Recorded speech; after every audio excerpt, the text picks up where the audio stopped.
So last day we were talking about the discrimination through the ad delivery, and we looked into like fun example where we saw that different types of music ads were being delivered to different sets of people, and there was a marked difference in the type of music ads that were delivered to the white people compared to those that were delivered to the black people. So, and then we said that although the previous one was more like a fun example, more serious example is this case of employment ads. Now, like in the US, it is like pretty common to look for job ads or employment ads on Facebook profiles. And therefore, like the kind of job ads that Facebook shows to you, of course, has an impact on the employment news that you receive, and also like this tells about the internal perception of the algorithm that like results in the delivery of the ads. And the authors were in a search of like whether there is any unfairness in this delivery of ads. So last day I told you that one of the very coveted professions in the US is this lumberjack profession, where uh, people are associated with the wood industry, and the payment of a lumberjack is close to $22 to $23 per hour, whereas for a janitor it's like typically close to $10 per hour. Okay, so the question is that how does this matter? Now the problem is that, like, if you recall that the authors actually had developed this very interesting way of identifying to which type of people what kind of ads get delivered, and especially the sensitive attribute in this case was again race, and the difference that they studied was between black and white. Now when they see that how these ads are developed, at least say for example these two cases, the lumberjack ad versus the janitor ad, so they see uh, uh, like a distribution like the following one. So this is the fraction of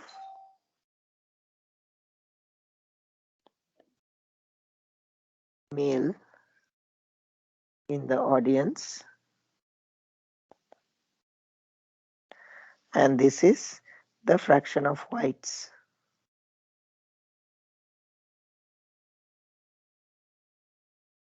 in the audience. Okay, and the lower rectangle is for janitor and the upper rectangle is for lumber. So as such there is no meaning for the y-axis.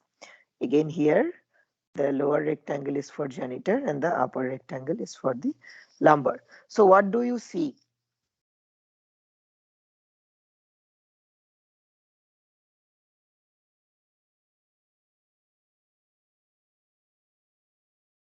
What do you see?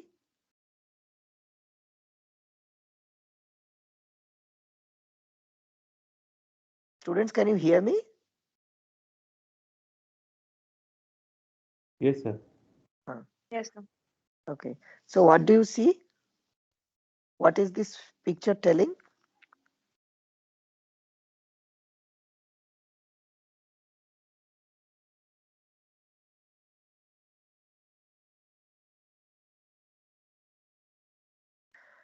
So the first picture, the left hand side picture, is telling that the number of men receiving ads related to the janitor employment or janitor related job ads is close to 0.25 only.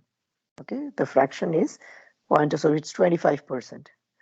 On the other hand, like the fraction of men receiving ads related to the lumber industry, job ads related to the lumber industry, is close to like 90% or even higher. Okay, so this is the first set of like differential treatment that you observe here. The second one is like, so this is based on gender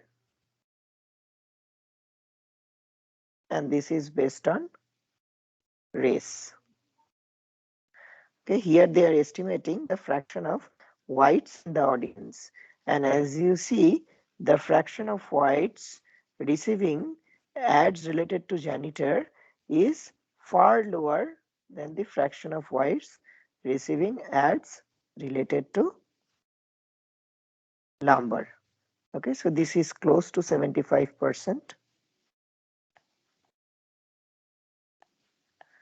And this is, I would guess, somewhere close to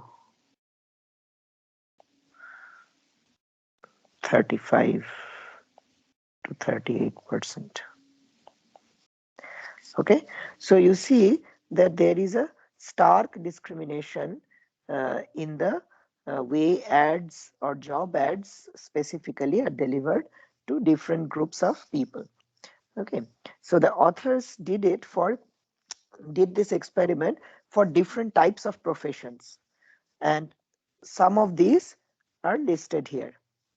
I hope you are able to see it. Okay, so the first one is the gender is the sensitive attribute.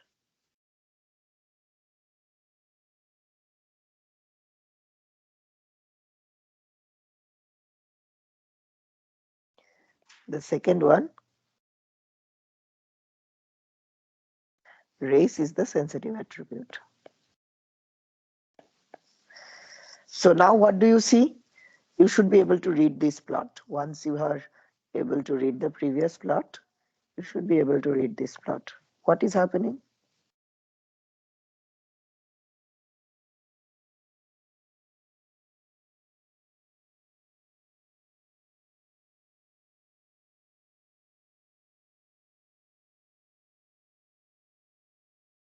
No one wants to volunteer and suggest.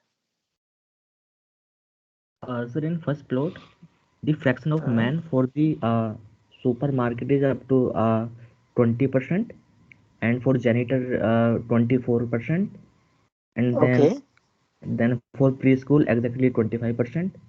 yeah, Then that is for fine. But do you see a gross observation? Some gross observation?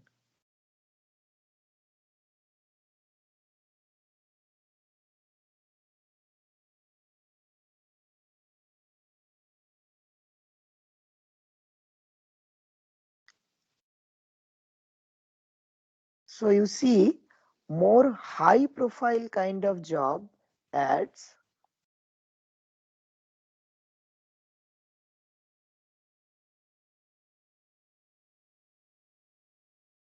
go to men more. Okay, and lumber is exceptionally more because this is one of the highest paying jobs. Fine. So, and if you look at the race-based distinction, here also you see that some of the high-profile jobs actually get more like advertised to uh, white men, whereas like some of the very, I mean, kind of low-profile jobs, I would say, these are very less shown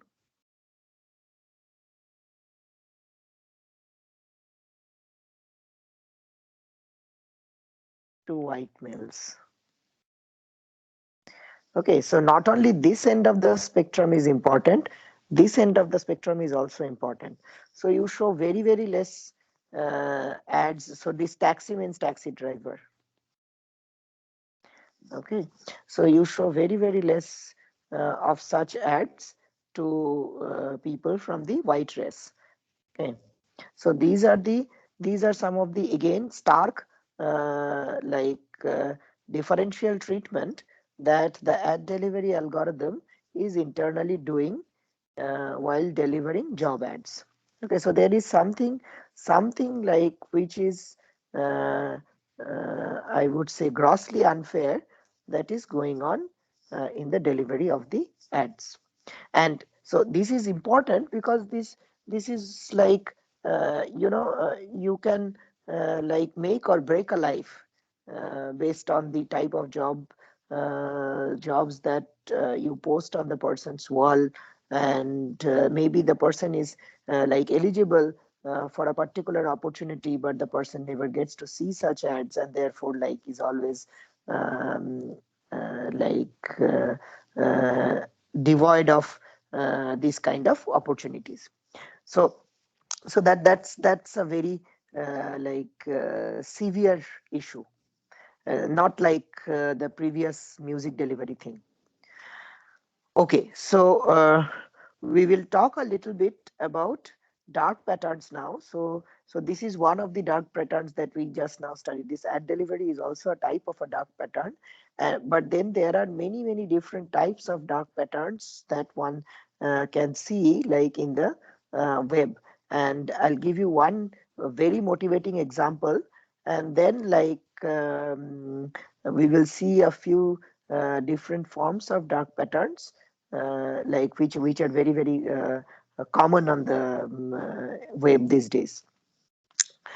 Okay, so but what are dark patterns? So basically, these are like some special ways of interface design that tries to trick users. Okay, so this is a form of interface design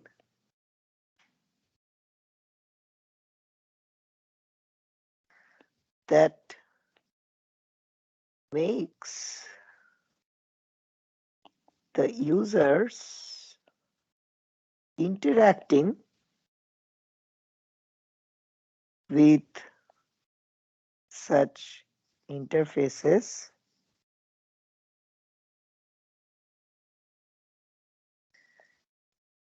take or not take certain actions. And this might be specifically toward, or the motivation might be like, might be purely business oriented. For instance, to increase the revenue, to to show like um, products of a certain brand more compared to the other in the e-commerce platform. As I had already told you, I had given you some examples of the Amazon e-commerce platform in the initial section of this module. So basically, these are some of the things that uh, mm, associate themselves with dark patterns. So what you basically do is you design an interface and you make the user interact with this interface in such a way that you drive the user to either do something or not do something based on what you want, right? So basically you make the user click on certain ads which will only bring benefits to you. Okay, you make the user like go land on certain product pages which will bring you more revenue. You mean like the business at the back end, so, or the platform at the back end. Okay, so so this is one hands-on experiment that you can try to do. So is there anyone in the class who ever tried to? So how many of you have an Amazon account? Just raise your hand. Let's see. How many of you have an Amazon account? Shopping on Amazon.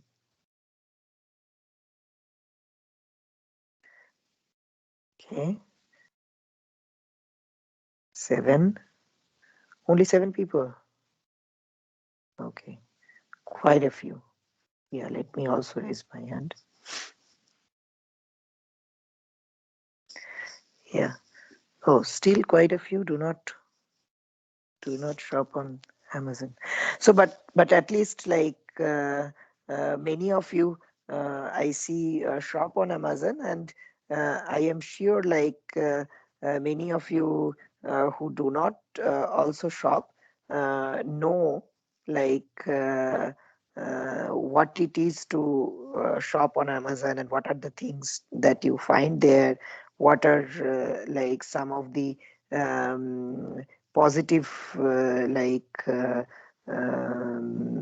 uh, positive outcomes of doing shopping, especially in this pandemic times in the online platform. So there are many advantages, and like we can't deny that. So now, like since many of you I see have an account, so have you ever tried to delete your Amazon account? Anybody?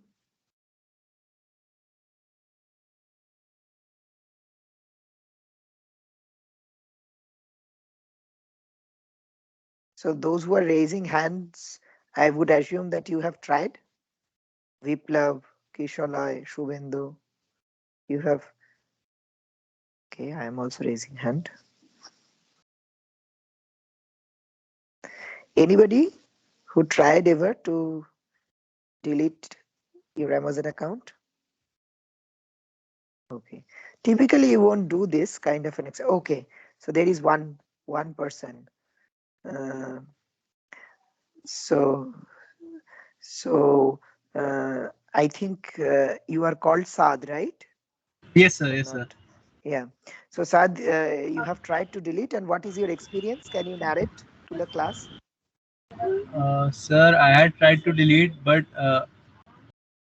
it asked me to first change my password, and and I actually wanted to change my email. So Uh, what I did was, uh, I went first, and then first it asked me to change my password before changing my email. So I thought okay. it is better to scrap this account and I'll start with a new one. So before I was deleting, they asked like, yeah, why are you going? Can you please rate? Can you please rate what are the reason for deleting your account, and like how can we improve this service in the future? And so I filled out the survey and then I deleted the account. Okay. So you are kind of lucky. So, but did you directly get the place from where to delete the account? No, sir, no, sir. I had to search a lot. Yeah, so that is the thing that I'm going to show your friends. I think you already know this. So for you, like this story would be a stale story, but for the others, like it's a nightmare finding out the exact place from where you can delete your account. So let's see how Amazon deletion of an account works. So first of all, you go down, see the drop down menu, and here you don't find any place where you can delete your account. Do you see any option? No. See, check carefully. There is no option to delete your account here. Then what to do? Then you try to look into different things like under your accounts, like your address, payment options, etc., etc. So all these things are coming up, other programs, everything. And then you try to see like out of this whether there is anything that is allowing you.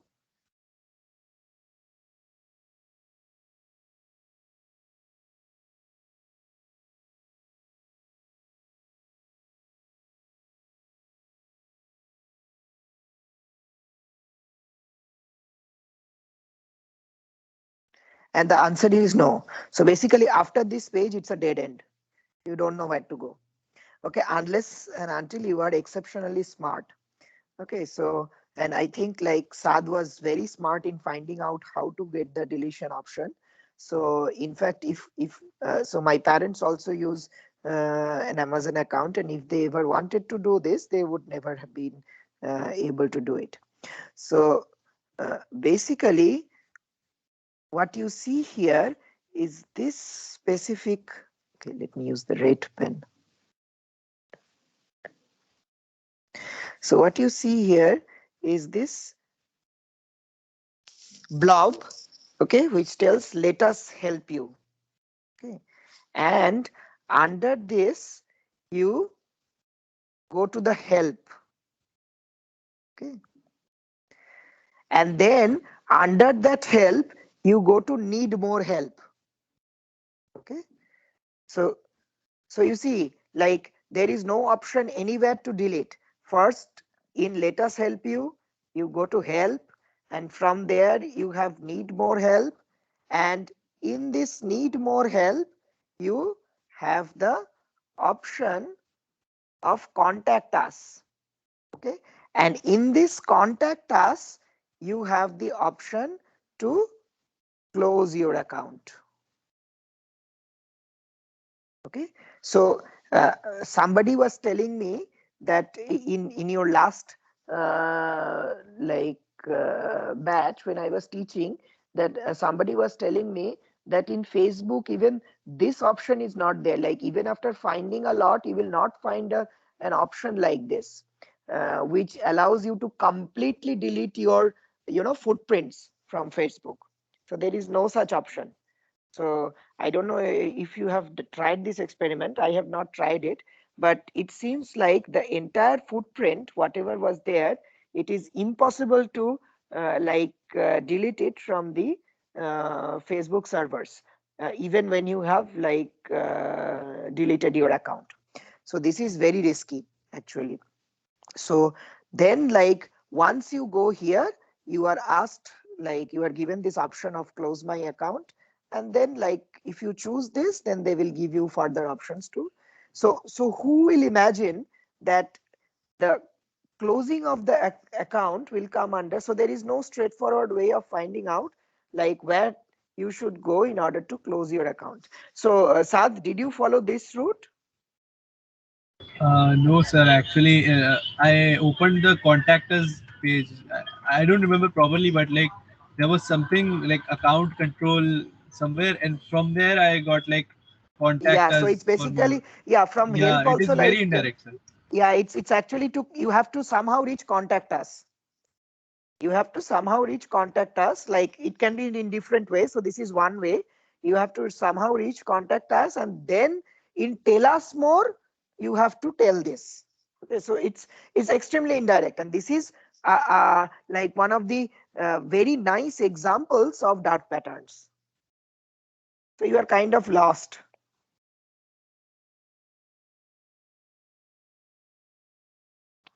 Okay, so there are different types of dark patterns that one sees. Like, so these are some of the like top categories. One is sneaking, like when you try to sneak peek into somebody else's basket. Like, say for instance, whenever you are like doing some shopping in the e-commerce platform, the e-commerce platform is constantly monitoring what are the things that you are putting on the basket, and then like it tries to recommend you um, um, like certain products. In fact, there are certain things, I don't know whether you have like shopped on Zomato recently. So what it is doing is that even without your consent, like when you start to take the payment option, it adds rupees too. Okay, this is for some strange donation that they are telling that you are paying uh, for money, I mean for which there is no credibility, and then like this automatically gets added. So this is like you have the original price plus the taxes plus the delivery charge delivery charge plus this 2 automatically gets added, and your like total comes in.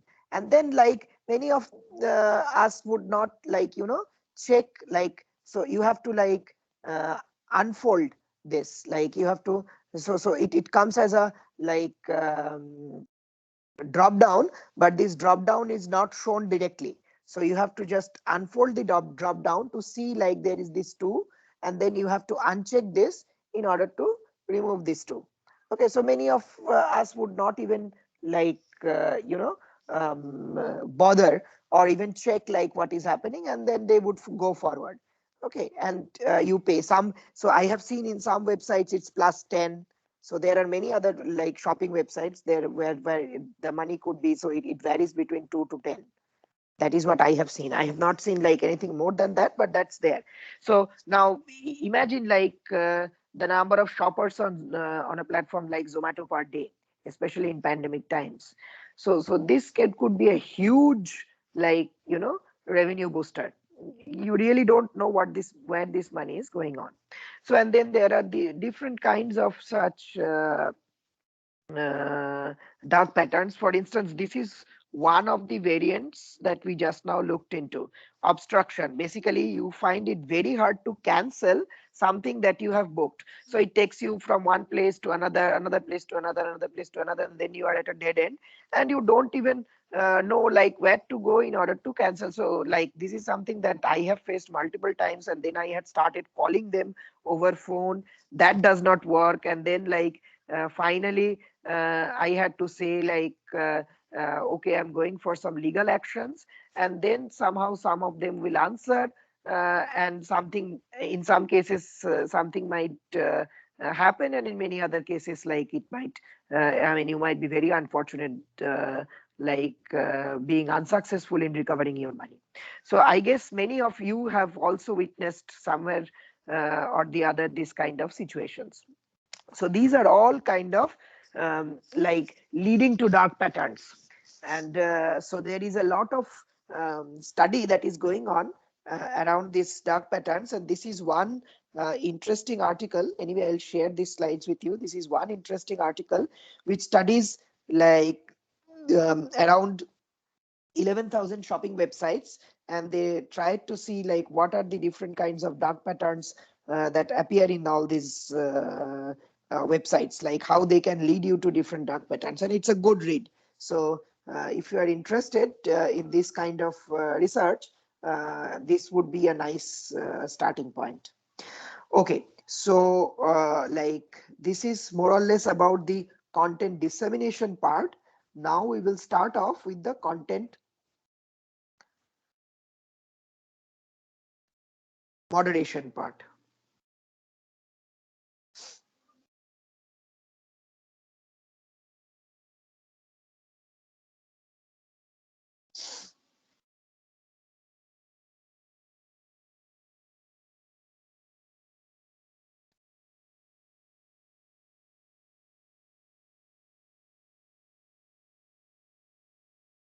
Okay, so under the content moderation, we will talk about, we will start with fake news, and then we will talk about abusive content and hate content to some extent. And then related to this topic, we will have the invited lectures, as I told you, in the following month. Like most probably this will happen in the first or the second week of March. So most of the invited talks that I have got people to speak, they would be speaking in the first or the second week of March. So maybe it would be a good idea to not miss those classes. So anyway, like these are like very well-known researchers in this area, and they will talk about like many cutting-edge problems. And if you are in, and of course, many of them are extremely industry relevant. So even though if you are not interested in like research in this area, this might be like very relevant even for people going to industry. So many industry jobs now are having this, having a separate profile on AI and ethics. So because AI ethics has become a very important part of most of the industries. Okay, so basically, we will start off with, as I said, the content moderation part.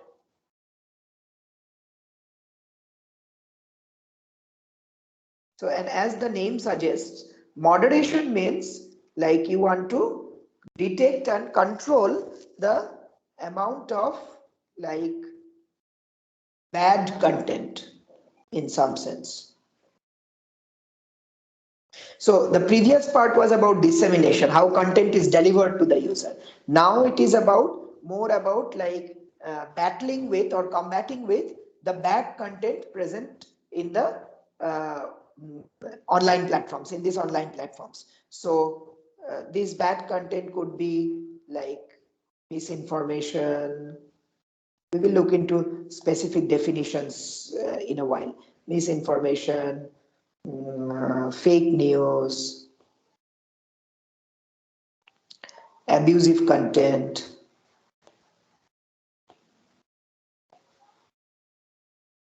etc.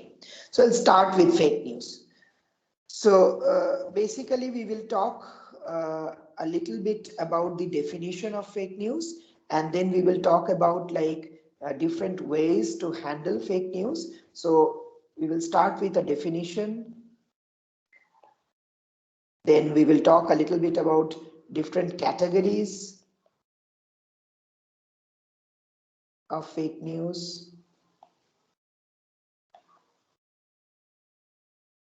Then we will talk about some like major ways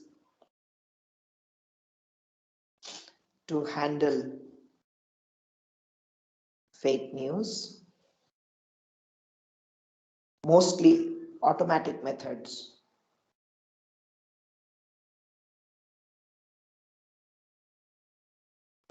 Okay, so this would be the general pipeline. And I think like all of you are aware, I mean, so you are a generation where like you have seen a lot of news or consumed a lot of news content from the or from different online platforms, and like fake news is something that is not very new to you. Like you, I guess each one of you have experienced some form of fake news or the other when you have tried to consume news from these online platforms. So just a few small motivation, like for instance, there has been lot of like discussion around the influence of fake news on various important events. Like these events could be like election of a country, election in a nation, or very important parliamentary decisions.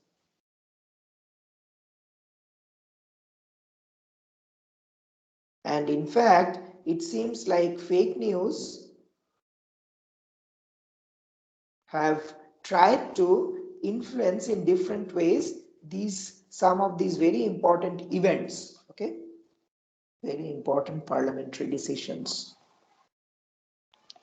So I'm citing two examples here. One is the Brexit referendum. It is believed that the Brexit referendum has been like strongly influenced by a lot of fake news that was propagated during the time the referendum was being discussed. Okay. The second is the 2016 US presidential election. I think like this is something that many of you are aware of. So just to give you a very small statistic.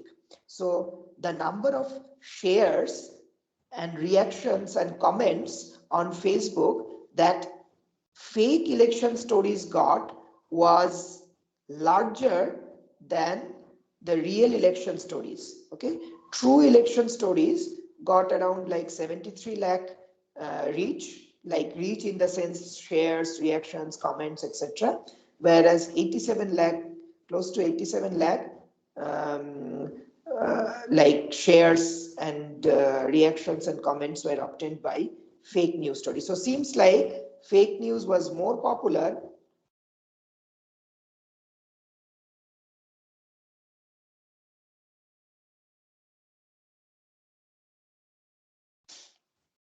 than true news. Okay, and in fact, this is why, like many well-known thinkers of the current era, they uh, they say that fake news is like one of the biggest threats. It's becoming one of the biggest threats to democracy, the justice system, politics, freedom of expression, journalism, as well as economy. So all these aspects, all these spheres, societal spheres, are being touched by fake news.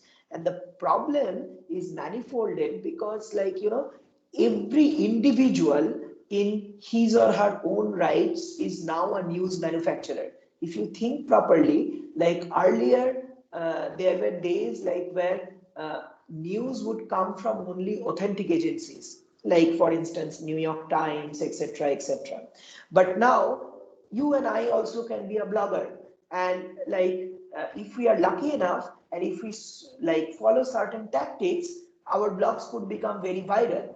And once our blogs become viral, like we might be in a position to arm twist and make people believe some of the things which are not true, but which are like close to our mind, which resonates with our emotions, with our like inclinations, and like perpetuates among the readers of our blogs. So this is a very common phenomenon. So this is one of the burning problems. So anybody under the sun, you have a computer in your garage and you can start your own news agency. Okay, you have internet and you have a computer in your garage and you can start your news agency. That's how people think of it these days. So basically, so this is also named as the post-truth era by the journalists. So what does post-truth era mean?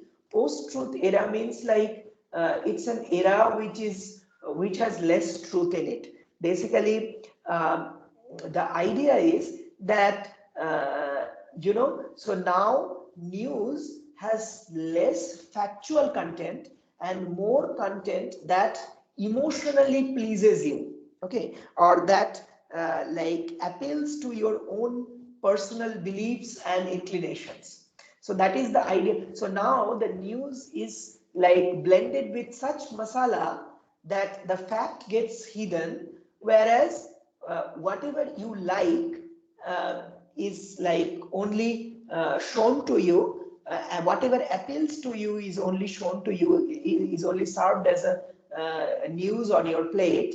And what happens is that you get kind of engaged in the kind of news that you only like to read. So this is also sometimes called the echo chamber effect. Okay, so basically you talk and you listen to your own echo. So that's what is the echo chamber effect. So you are blocked in a small cage, as if, and whatever you want to speak, you speak, and that is what you are again listening that. So there is absolutely no diversity in the type of news, or in the type of information that you are consuming on a day-to-day basis.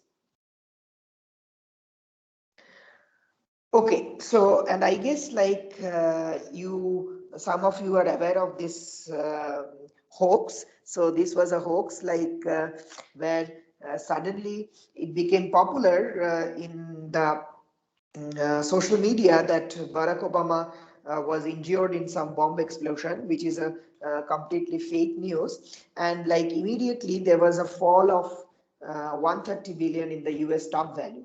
The other one is even more interesting. So here, what happened was like many teenagers, like who are highly prolific in the social media.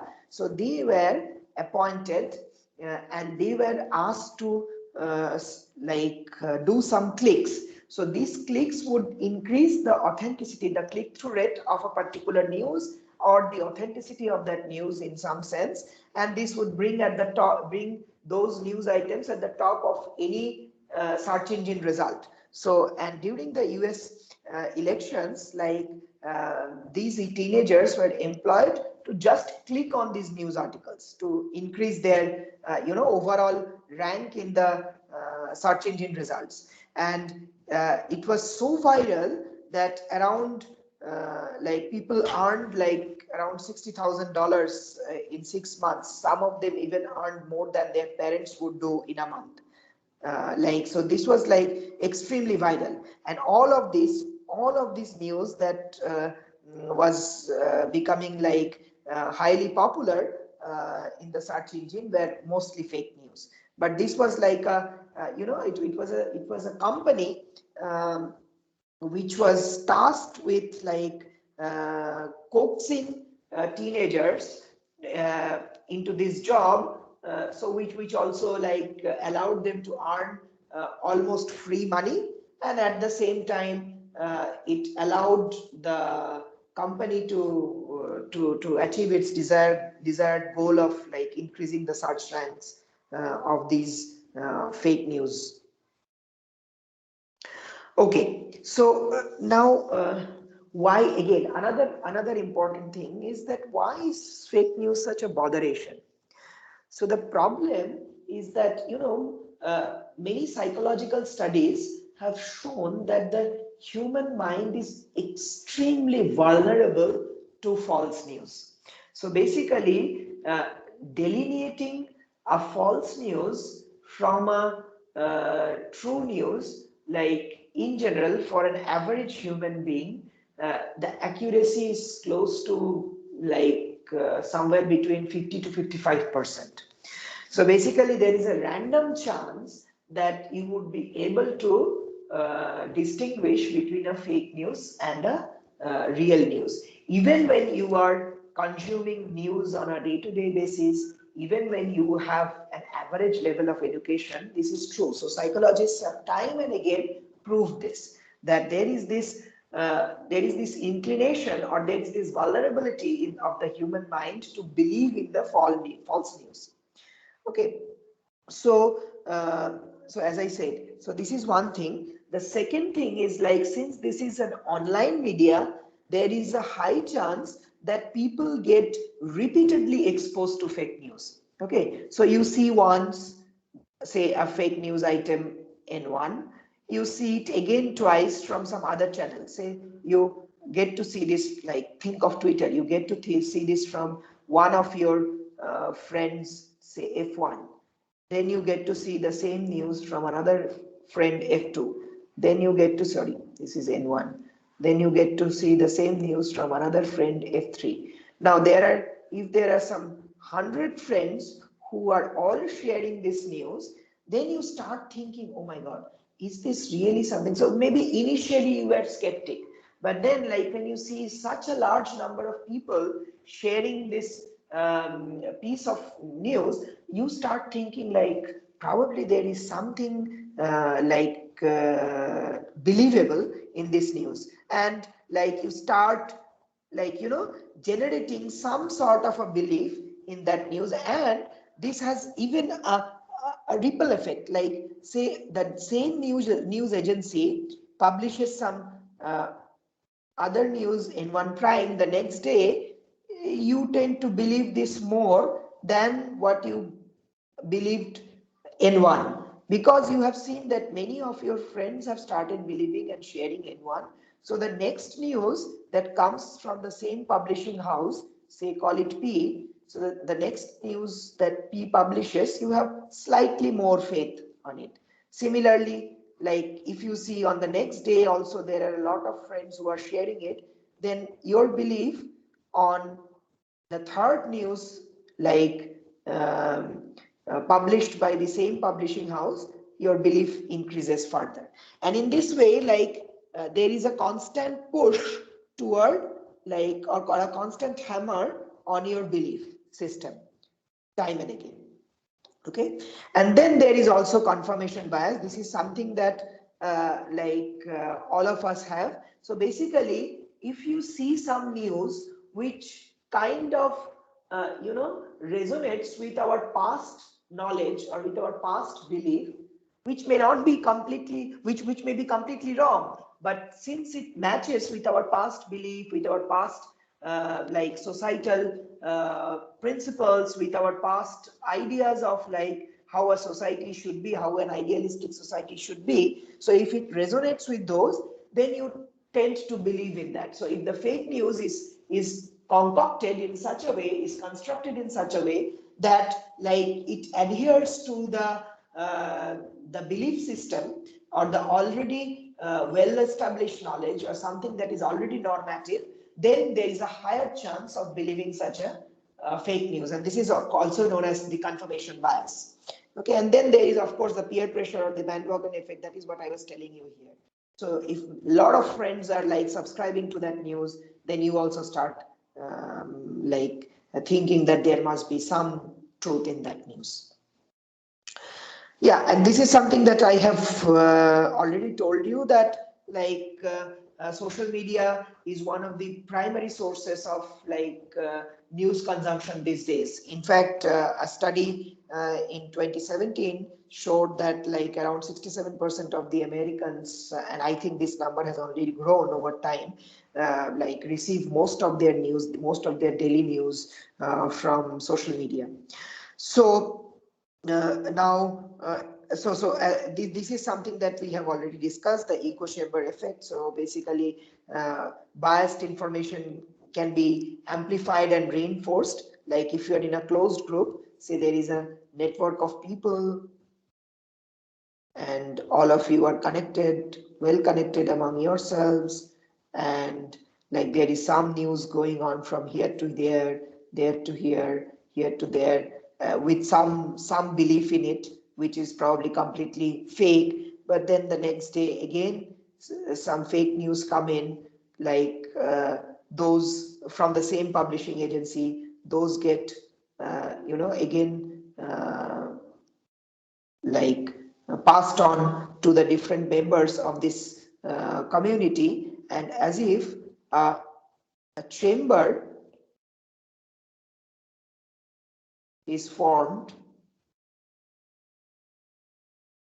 where people get to hear what they want to hear. So this is also called the echo chamber effect. So that is something that, so, and this is like a closed system. You don't allow any kind of information which kind of challenges the information or the belief system or the inclinations of people in that particular social group. So no challenging information is allowed, or no info challenging the beliefs of this closed group is allowed to penetrate in the group. Right? So this is this is roughly like the overall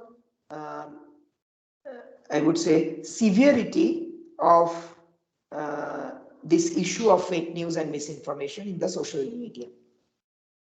Okay, so now we come to the formal definition. So we'll stop here, and tomorrow we will look into like the different forms of fake news, and they are so there are different like slight or minor variants, but it is good to know about the differences in these variants.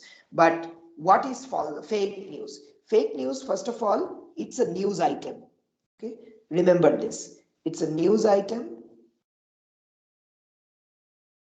Number one. Number two, it is usually false. Okay. And number C, which is most important, the intention is bad. The intention of this news item is bad. So basically, it is trying to do some form of what we call the online harm, which in many cases can also have offline consequences. You might have come across many such incidents where certain groups have started fighting among each other based on a like completely misgrounded piece of information which has no basis, no truth in it, but then people start reading it, and sometimes videos or multimedia is associated with it. People look into those videos, get agitated, and they start fighting. So the harm that is mitigated by these kind of news is not only confined to the online world. It also touches the offline world, and that is what bothers us more. So we will look into like some of the methods of how one can try to like reduce and curb the effects of such harmful information on the social media in the next two lectures. So we'll stop here.